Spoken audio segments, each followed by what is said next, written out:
Hello everyone. Welcome to my channel. Please subscribe and keep watching more details. EJ refuses Stefan's demand and then finds Nicole in Eric's arms. Wednesday, January 3rd, 2024, today on Days of Our Lives, Eric races to Nicole's side, EJ and Stefan exchange threats, Holly's in distress, Sloane confronts Leo, and Everett investigates.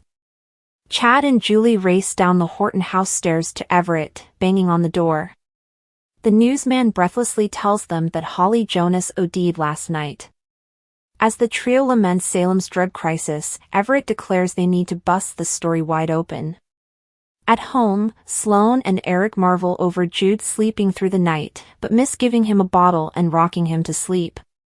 Eric wants to savor the moments, considering he missed them with Mickey and Holly, who were both older when he came into their lives.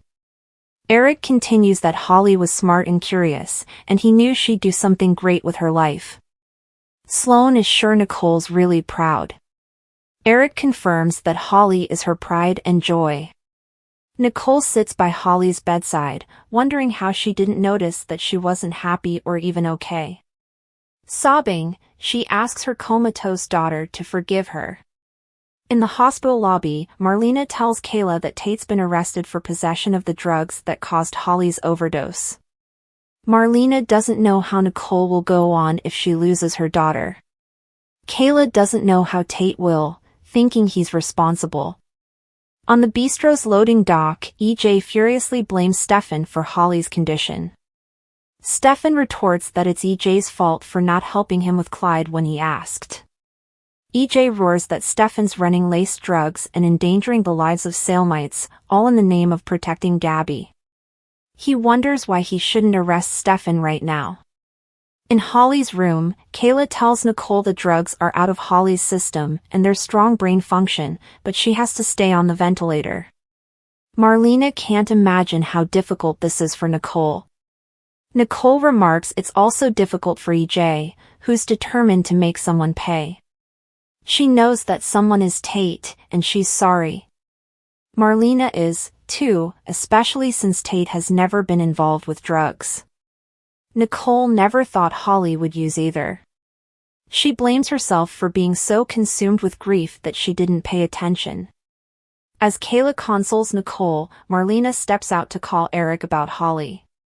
After Eric races out, Sloane gets a credit card authorization alert for $1,200 champagne. "Son of a bitch," she exclaims. With Jude in tow, Sloane busts into a hungover Leo's Salem room. She can't afford his frivolous spending habits. Plus, they will trigger Eric's suspicions. Leo concedes. He'll have his own spending money upon getting Lady Whistleblower back up and running. But if she doesn't play her cards correctly, he will spill her dirty little secrets all over Salem. On the dock, Stefan threatens to implicate his brother should he arrest him. He points out they have a common enemy in Clyde Weston, and EJ is the one person who can help get rid of him, unless he wants Nicole to find out he didn't do a damn thing to keep drugs off the streets. EJ won't let Stefan blame him. He made his choice, and now it's time to clean up this mess on his own. If he doesn't, EJ will take him down for good.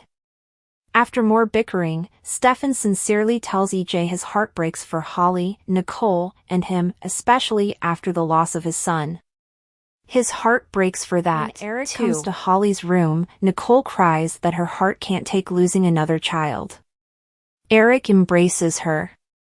She breaks away, refusing to believe Holly won't have a future. As Eric prays with her, Holly starts seizing. After initially balking at the request, Chad wires $5,000 in petty cash so Everett can pay off informants. After he leaves the house, Julie asks Chad if he's worried Everett's putting himself in danger. Chad shares Everett's past covering the Israel and Lebanon war as a young, intrepid journalist. He's a fantastic journalist for whom Chad has a lot of respect. Julie notes it must have been hard when Everett walked back into Stephanie's life. Chad admits it, but he's grateful Everett's on staff because the paper meant so much to Abigail. Plus, it's a story that will hopefully make the city safer for his kids and for everyone in Salem. Julie knows Abigail would be so proud of him. She's proud of him, too. At the Salem Inn, Sloane sends Leo a financial app, putting Leo on a monthly stipend. She orders him to make it last because the ride ends for him if she goes broke. Leo is outraged over being put on a budget, but agrees so they both get what they want. Outside the bistro, EJ rejects Stefan's heartfelt declarations. He will never forgive him for his part in adding to the excruciating pain his wife has already suffered. Everett saunters to the dock. He introduces himself to EJ, who he hopes has time for a few questions. "I don't," EJ curtly says, departing. Everett introduces himself to Stefan and asks for a statement about the events at the party. Stefan is sorry for what happened, but he doesn't have control over people's proclivities. However, they are adding extra security to the property. When asked, Stefan flatly states he doesn't feel responsible for what happened to Holly, but he does feel saddened for her and her mother. At the Horton house, Chad tells Julie he still expects to see or hear from Abigail. The more time passes, the more shocking it is to realize he'll never see her face again. Julie tells him Abigail will always be in his heart and in his children, who she and Doug adore. She invites Chad to move back in so they can help with the kids. Chad accepts. Julie knows Abigail's death shattered him, but he has a full life ahead of him and so much love to give and receive. She urges him to hang on to that.